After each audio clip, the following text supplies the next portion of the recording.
નમસ્કાર.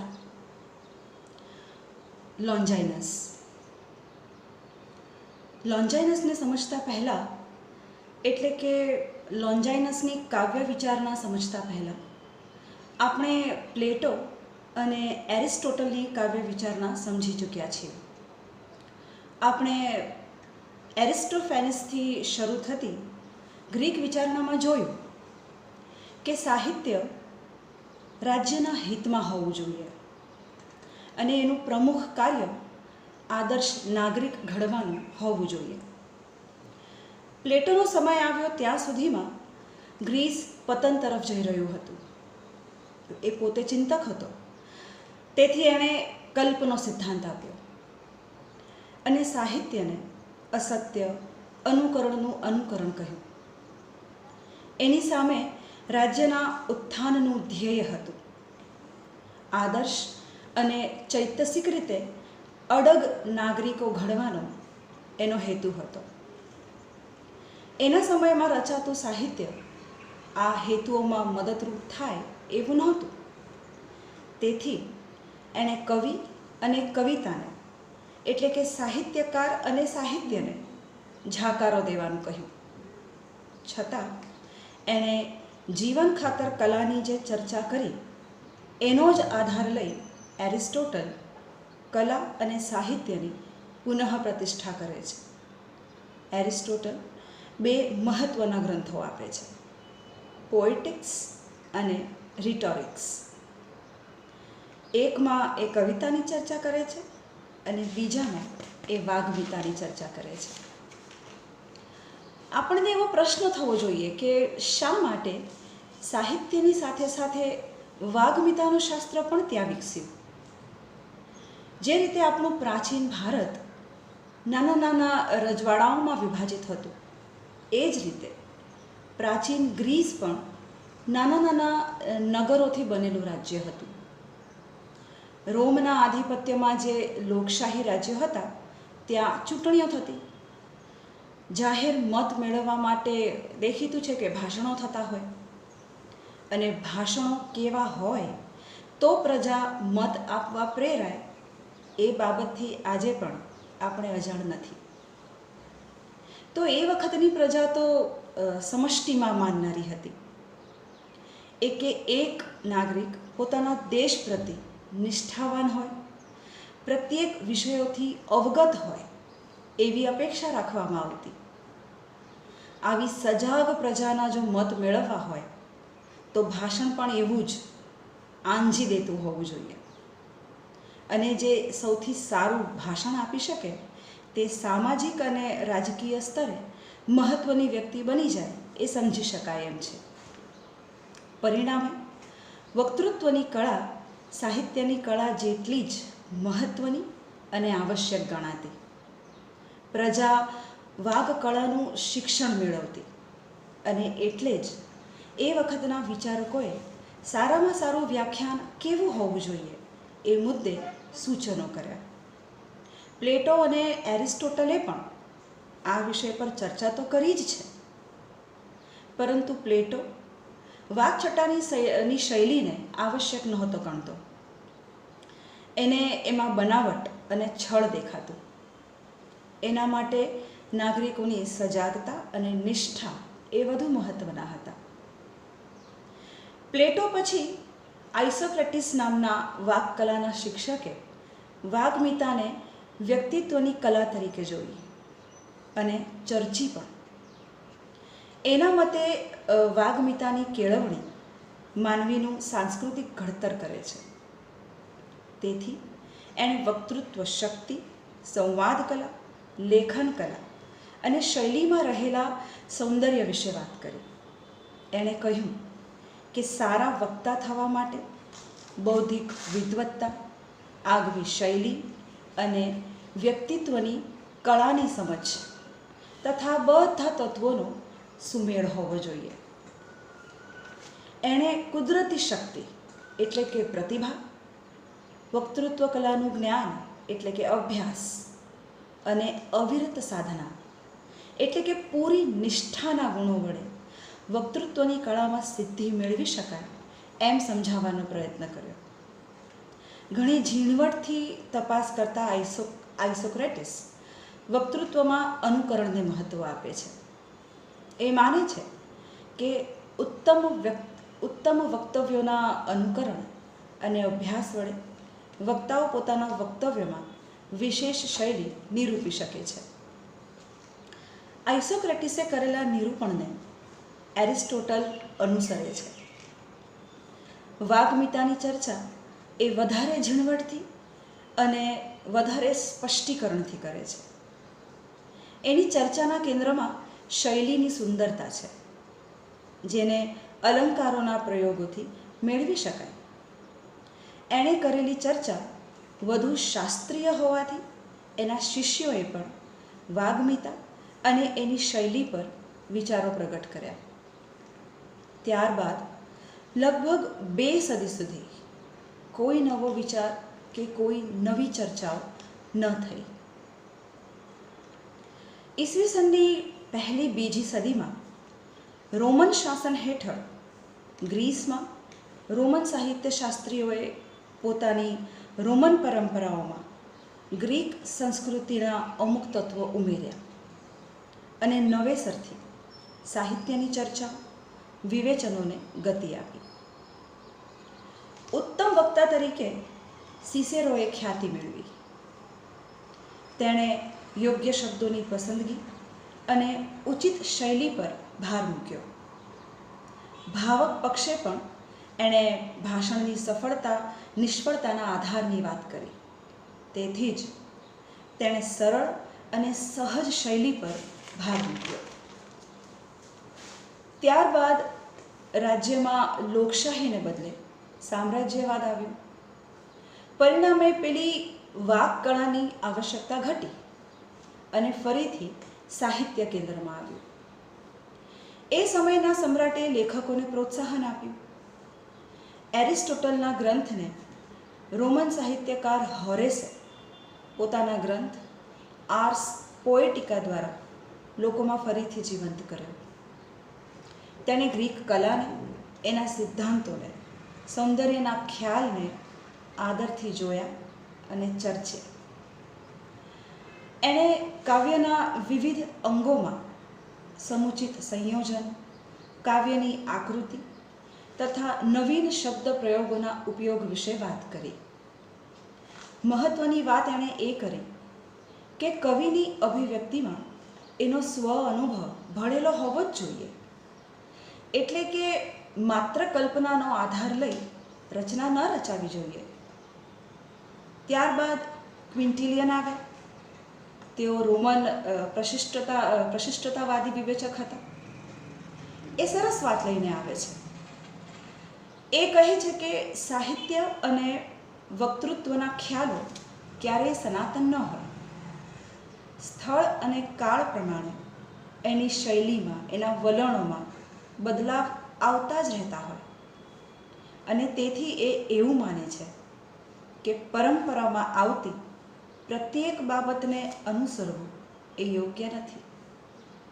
વક્તા હોય કે લેખક, બે બહુ ભિન્ન નથી અને બેમાં પ્રાકૃતિક પ્રતિભા, કલા અને અનુભવ હોવા જોઈએ. તે પણ સહજતા અને સ્વાભાવિકતાની વાત કરે છે. પણ સાવ સરળ શબ્દ સંરચનાનો તે હિમાયતી નથી. તે માને છે કે વાક્યોમાં પદોના ક્રમ, શબ્દ ચયન અને અલંકારોની પસંદગીમાં જો કલાત્મકતા ન હોય, થોડું વૈચિત્ર્ય ન હોય, તો સિદ્ધિ નથી મેળવી શકાતી. આપણે બોલીએ કે વાંચીએ અને આપણી સમક્ષ તે વિષયને અનુરૂપ ચિત્ર ખડું થાય, તેવા આલેખનને તે જરૂરી માને છે. અને એ માટે તે વાસ્તવ અને કલ્પનાના મિશ્રણનો આગ્રહ રાખે છે.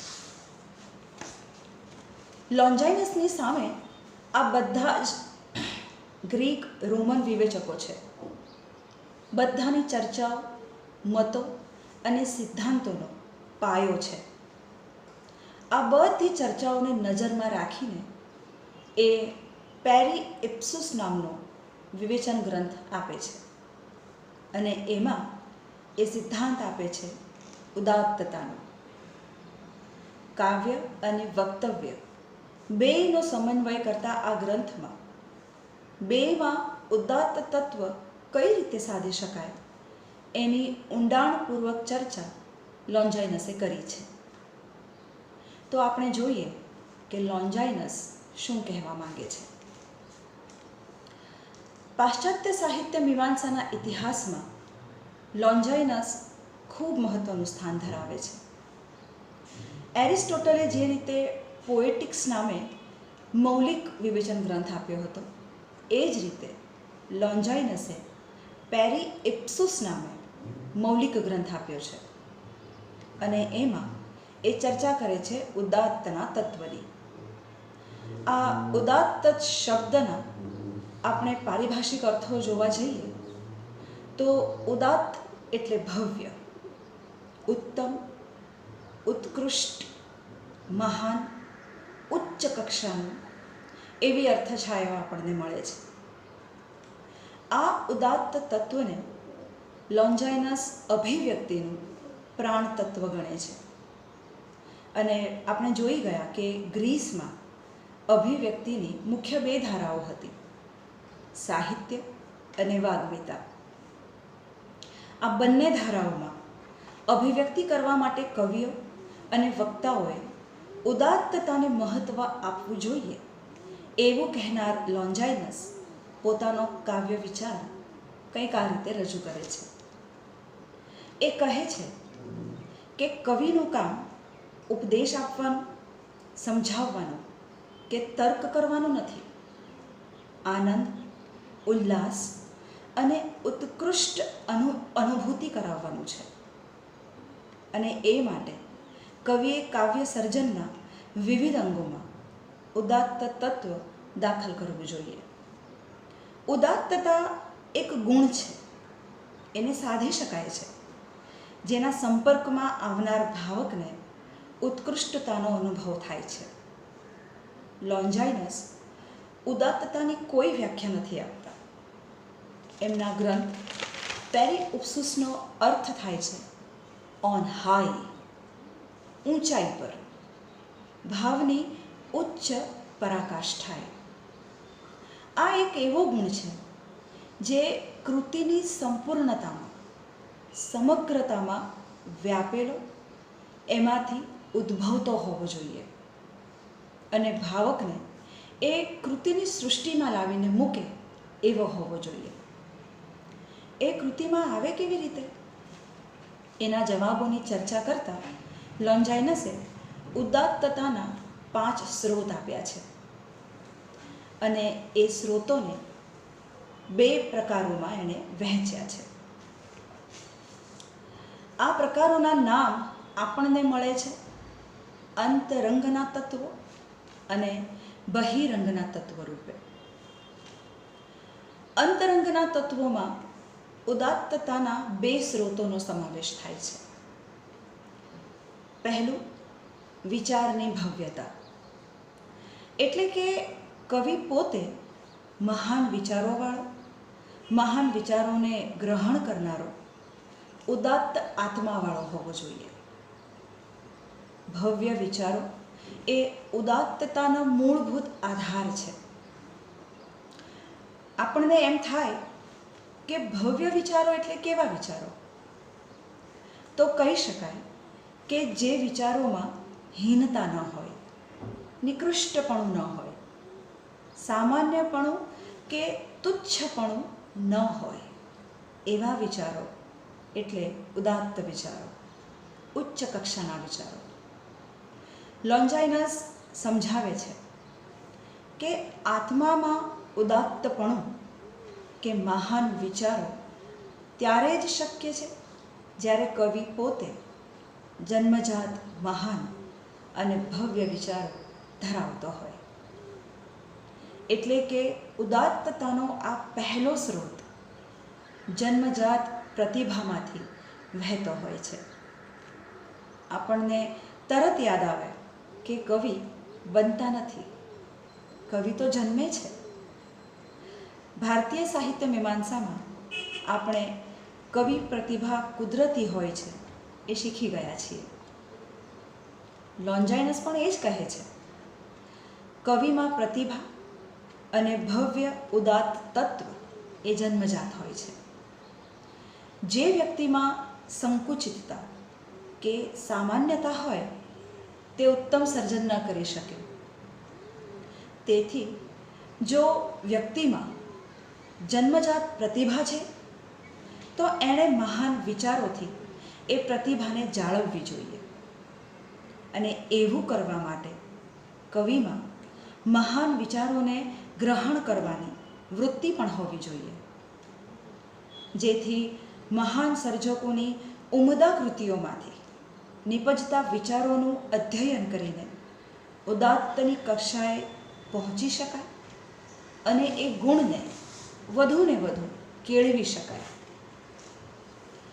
બીજું અંતરંગ તત્વ છે પ્રચંડ ભાવાવેગ. લોન્જાઇનસ કહે છે કે જન્મજાત પ્રતિભાવાળા કવિમાં મહાન આત્મા અને ઉદાત્ત વિચારો પૂરતા નથી. ભાવની, ઉર્મિની, હૃદયની ઉદાત્તતા પણ એટલી જ મહત્ત્વની છે. સંવેદનશીલ હૃદય જ અનુભૂતિની ઉત્તમ કક્ષાએ પહોંચી શકે. દરેક માણસમાં સંવેદનો તો હોય જ, પણ લોન્જાઇનસ માને છે કે સામાન્ય નહીં, અસાધારણ પ્રચંડ આવેગ હોવો જોઈએ. ભાવનો, ઉર્મિનો, અને એ પણ એવો આવેગ જે સતત હોય, અવિરત હોય, જેનું શમન ન થઈ જાય, જે સતત પ્રવાહિત થતો રહે, અટકે નહીં. આપણે જેને પેશન કહીએ છીએ, ભાવોનો એવો ઉછાળ જે તમને ઝંપવા ન દે, ચેન ન લેવા દે, એવો ભાવાવેગ જ મહાન આત્માને વધુ મહાનતા તરફ, વધુ ઉદાત્તતા તરફ લઈ જઈ શકે છે.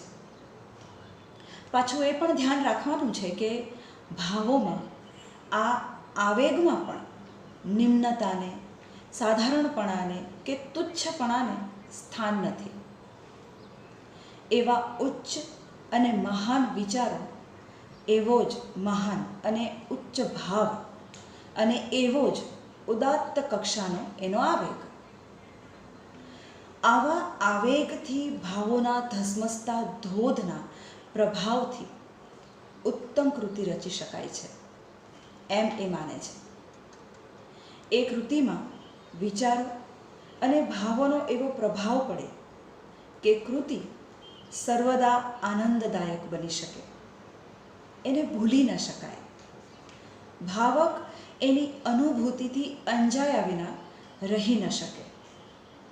ભાવકનો આત્મા પણ ઉદાત્તતા તરફ અને એ રીતે ઈશ્વર તરફ વળે. એ દૃષ્ટિએ વિચાર અને ભાવોનું લોન્જાઇનસ ગૌરવ કરે છે.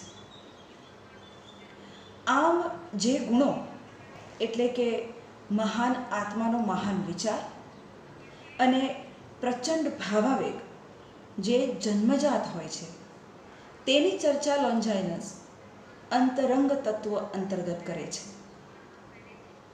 બહિરંગ તત્વ તરીકે એ કળાના પાસાઓને ચર્ચે છે.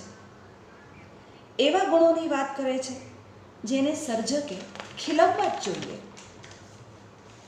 એવા 3 તત્વોની એ વાત કરે છે. પહેલું એ છે યોગ્ય અલંકાર રચના. આપણને તરત ભારતીય અલંકારિકો યાદ આવે છે. લોન્જાઇનસ પણ અલંકારના પ્રયોગ અને એના વ્યવસ્થિત સંયોજન પર ભાર મૂકે છે. એ માને છે કે કાવ્યમાં સ્થળ, કાળ, પાત્ર અને ઉદ્દેશ્યો મુજબ જે અલંકાર યોજાવો જોઈએ એ જ યોજવો જોઈએ. ગમે તેમ અકારણ કે કાવ્યને માત્ર સૌંદર્ય આપવા માટે અલંકાર ન પ્રયોજવા જોઈએ. એવી રીતે પ્રયોજવા જોઈએ કે એ અલંકાર અલંકાર ન લાગે, પણ કાવ્યનો જ એક ભાગ લાગે, એમાં ભળી જવો જોઈએ, સ્વાભાવિક લાગવો જોઈએ, વાગ આડંબર જેવો ન લાગવો જોઈએ. લોન્જાઇનસની સમગ્ર અલંકાર ચર્ચા વાગ્મિતાના ધોરણે ચાલે છે. ભાષણમાં પ્રભાવ પાડનારા અલંકારોને તે મહત્ત્વના ગણે છે. એમાં રૂપક અલંકારને એણે ખૂબ મહત્ત્વ આપ્યું છે. રૂપકોના પ્રયોગથી પ્રભાવ પડે છે, ઉદાત્તના તત્વને પોષી શકાય છે અને સાથે જ બીજા પ્રભાવશાળી અલંકારોની એ ચર્ચા કરે છે. જેવો વિષય, જેવી જરૂરિયાત એવા અલંકારોનો પ્રયોગ કરવા એ કહે છે. ભાષા દ્વારા જ કાવ્ય અને ભાષણની કળાઓ વિકસાવવાની છે. તેથી ઉત્કટ ભાવાવેગને પોષે એવા અલંકારોનો સુનિયોજિત પ્રયોગ કવિએ કરવો જ જોઈએ, એવું એનું કહેવું છે. અને એ માટે ભાષાની ઉત્કૃષ્ટતા ખૂબ જ જરૂરી છે. બીજા બહિરંગ તત્વ તરીકે લોન્જાઇનસ આ ઉત્કૃષ્ટ ભાષાની ચર્ચા કરે છે. કાવ્યની ભાષા કેવી હોવી જોઈએ? ગૌરવથી ભરેલી, તેજ, ચમકતી, સામાન્ય કે સાધારણ નહીં, પણ ઉત્કૃષ્ટ, ઉચ્ચ કક્ષાની, ઉદાત્ત અને સમુચિત. જો તમારે તમારા ઉદાત્ત વિચારો અને ઉદાત્ત ભાવોને લોકો સુધી પહોંચાડવા હોય તો એ માટેની ભાષા પણ એવી જ ગૌરવપૂર્ણ હોવી જોઈએ. એ માટે શબ્દોનું ચયન કરવામાં આવે તો એ શબ્દો એવા પ્રભાવશાળી હોવા જોઈએ. જેવો વિષય એવી ભાષા. પોતાની અનુભૂતિને ભાવકો સમક્ષ મૂર્તિની જેમ ખડા કરી શકે એવી યોગ્ય ભાષાનો પ્રયોગ થવો જોઈએ. સામાન્ય વિષય માટે ઉત્કૃષ્ટ ભાષા પ્રયોજવાની લોન્જાઇનસ ના પાડે છે. એટલે કે વિષય વસ્તુ અને ભાષા બંનેનું સામંજસ્ય સધાવવું જોઈએ. પણ સાથે સાથે એ એવું પણ માને છે કે ભાવકોને પરિચિત હોય, ભાવકોની અનુભૂતિ સાથે જોડાઈ શકે એવી ભાષાનો ઉપયોગ થવો જોઈએ. એ માટે ગ્રામીણ બોલી, ગ્રામીણ લહેકા, લઢણ એના ઉપયોગની લોન્જાઇનસ ના નથી પાડતો. છતાં પણ ઉમદા વિચારો પ્રગટ કરવા છે તો ભાષા ઉમદા હોવી જોઈએ. અને કવિ જો પ્રતિભાવાન છે, અભ્યાસી છે, તો એ અલંકારોનો વિનિયોગ કરી જાણે એ અભિપ્રેત છે. અલંકારોનો વિનિયોગ કરવો જો કવિ જાણે છે તો એ ભાષાની ઉત્કૃષ્ટતા સાધી શકશે. અને ઉત્કૃષ્ટતા સાધવા માટે એને શબ્દ સંયોજનની આવશ્યકતા પડશે. કાવ્યના નાનાવિધ અંગોમાં યોગ્ય સંકલનની આવશ્યકતા પડશે. અને આ જ તત્વની ચર્ચા લોન્જાઇનસ ઉદાત્તતાના અંતિમ સ્ત્રોત તરીકે, એટલે કે બહિરંગ તત્વોના ત્રીજા તત્વ તરીકે કરે છે.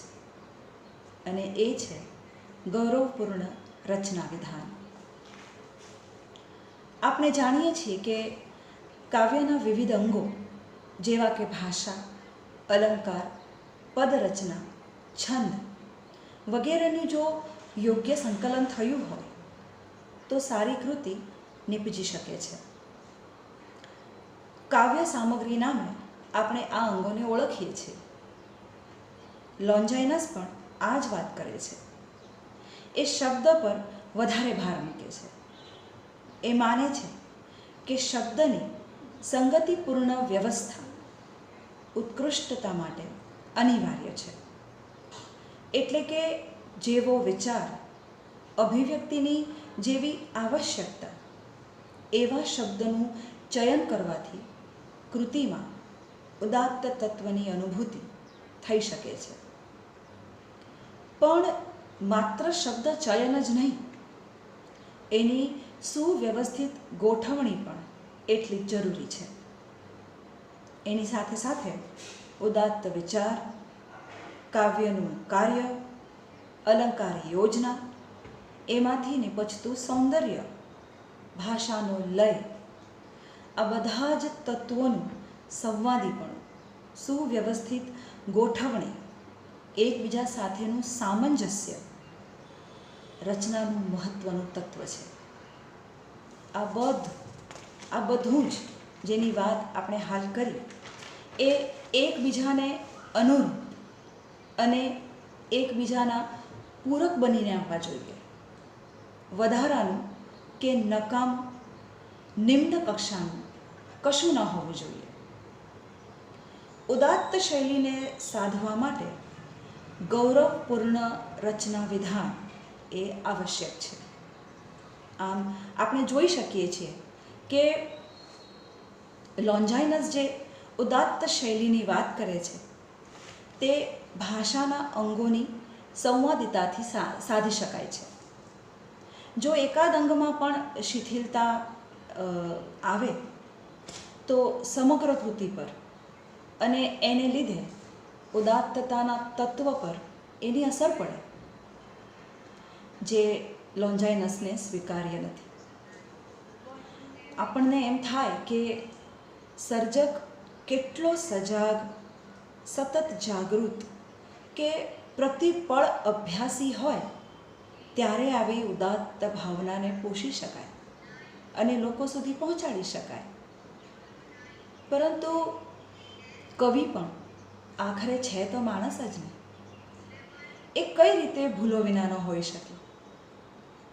પરિસ્થિતિઓ હંમેશા તેના ઉદાત્ત તત્વને પોષતી જ ન પણ હોય, ત્યારે શું કરવું? તો આવા પ્રશ્નોના જવાબમાં પણ લોન્જાઇનસની ચર્ચા કામ લાગે છે. એણે માત્ર ઉદાત્તતાના સ્રોત જ નથી ચર્ચ્યા, એના વિરોધી તત્વોની પણ એણે ચર્ચા કરી છે. વિરોધી તત્વો એવા તત્વો કે જે ઉદાત્તની ભાવનાને અવરોધરૂપ હોય. એમાં સૌ પ્રથમે વાત કરે છે બાલેયતાની. બાલેયતા એટલે નાદાની, બાળક બુદ્ધિથી થતું વર્તન. બાલિશતા જેનો એક છેડો ચાપલૂસી તરફ જાય છે.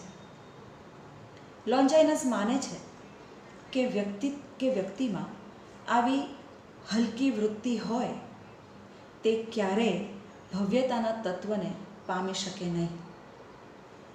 કાયરતા, લાલચ, લાલસા, દંભ, પ્રમાદ, આડંબર વગેરેને લોન્જાઇનસ દુર્ગુણો કહે છે, અને આ દુર્ગુણો છે જ. પણ માણસમાં સ્વભાવગત આવા દુર્ગુણો ઓછા વત્તા અંશે હોવાના જ. જ્યારે લોન્જાઇનસની ઉદાત્તતાની વિભાવના એ ઉચ્ચ પ્રકારના ગુણોની અપેક્ષા રાખે છે. સભાનપણે કવિએ આવા દુર્ગુણોથી પોતાને બચાવવાનો છે. કદાચ એટલે જ એ ઉત્તમ વિચારોને સતત ગ્રહણ કરતા રહેવાની વાત કરે છે. એ જ રીતે કાવ્યની શૈલીમાં પણ, કાવ્યના અંગોમાં, શબ્દોમાં એ શિથિલતા, સ્વચ્છંદતા, અસંયમ અને કલાની સાચી સમજ વિનાનું નિરૂપણ એટલે કે બાલિશતા, એને બાલિશતા કહે છે. જેને લીધે કાવ્યમાં અભદ્રતા, અવ્યવસ્થિતતા, અસ્પષ્ટતા વર્તાય છે. બાલિશતાને નાથવાનો એક જ ઉપાય છે સભાનતા, સતત સભાનતા. ન વધુ ન ઓછું એવું યોગ્ય, સપ્રમાણ અને સુસંકલિત તત્વોનું નિરૂપણ. એ જ કવિની ઉદાત્ત ભાવના કૃતિમાં દર્શાવી શકે.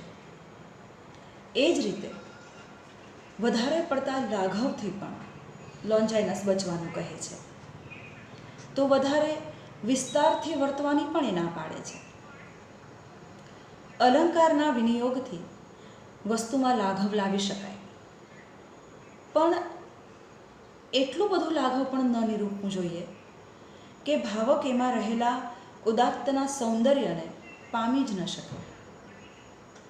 તો ભાષાના સમુચિત પ્રયોગથી વસ્તુમાં રહેલી ઉદાત્તતાને વર્ણવી તો શકાય, પણ એ વર્ણન એટલું લાંબુ પણ ન હોવું જોઈએ કે પેલો ઉદાત્તનો ભાવ છેક પાછળ રહી જાય. એટલે લાઘવ અને દીર્ઘસૂત્રીપણું બેયથી લોન્જાઇનસ બચવાનું કહે છે. એ આડંબરથી પણ બચવાનું કહે છે. આડંબર ચાહે ભાવોનો હોય, ભાષાનો હોય, શબ્દોનો હોય કે અભિવ્યક્તિનો હોય. કવિ જન્મજાત પ્રતિભાવાન હોય તો એને ભાવમાં આડંબર લાવવાની જરૂર ન પડે. ભાવોનો વિસ્ફોટ એનામાં આપોઆપ જ થતો હોવો જોઈએ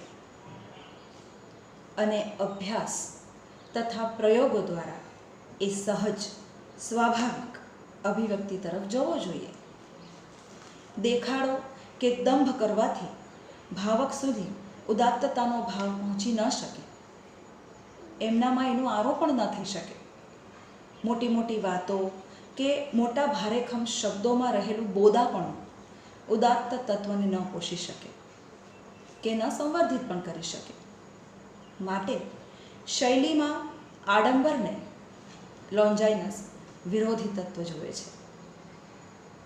એક બીજું મહત્વનું વિરોધી તત્વ લોન્જાઇનસ ચર્ચે છે અને એ છે પરતંત્રતાનું. એ માને છે કે રાજકીય અને પ્રજાકીય સ્વતંત્રતા જ અભિવ્યક્તિમાં ઉચ્ચતાને અવકાશ આપી શકે છે.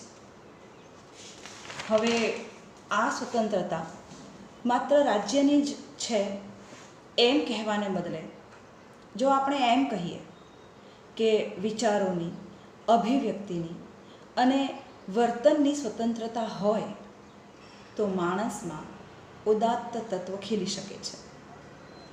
પણ પેલી જન્મજાત ઉચ્ચ ભાવોની પ્રતિભાવાળી શરત તો ખરી જ. તો એવું ક્યારે બને? જ્યારે માણસ જે સમાજમાં, જે દેશમાં, જે સંસ્કૃતિમાં જન્મે છે તેમાં સ્વતંત્રતાના ખ્યાલો અને પરિવેશ પડ્યા હોય. આપણે જોઈ શકીએ છીએ કે લોન્જાઇનસ ઉદાત્તતાની વિભાવનાની ચર્ચા છેક મૂળથી ચર્ચે છે અને પરમ તત્વ સુધી લઈ જાય છે. તો રોમન શૈલી વિચારકોમાં લોન્જાઇનસ પ્રથમ રંગદર્શી વિવેચક તરીકે વર્ણવાયા છે. એનું કારણ એ છે કે તે પરંપરામાં રહીને પણ પરંપરાનું આંધળું અનુકરણ કરવાની ના પાડે છે. એ માને છે કે પરંપરાનો અભ્યાસ કવિએ કરવો જ જોઈએ, પરંતુ પોતાની ઉદાત્ત ભાવનાને અભિવ્યક્ત કરવામાં જો પરંપરાના અમુક તત્વો આડે આવતા હોય તો તેવી પરંપરાને નિર્ભય બનીને ત્યજી દેવી જોઈએ. આ બાબત લોન્જાઇનસને સ્વચ્છંદ વિવેચક કહેવડાવે છે. પણ આપણે જાણીએ છીએ કે પરંપરાને રચનારાઓએ પણ સૌ પ્રથમ પરંપરાને જાણ્યા પછી એમાં ક્યાંક ફાંટો પાડ્યો હોય તો જ નવો વિચાર એ દાખલ કરી શક્યા હોય. લોન્જાઇનસને પણ આ જ કહેવું છે. હજી એવી ઘણી ચર્ચાઓને અવકાશ છે જેમાં લોન્જાઇનસના વાગ્મિતા વિચારની વાત કરી શકાય, પણ હાલ પૂરતું મને લાગે છે કે આટલું ઠીક રહેશે. આ વિષય પર વાત કરવા મને તક આપવા બદલ આપ સૌનો ખૂબ ખૂબ ધન્યવાદ. નમસ્કાર.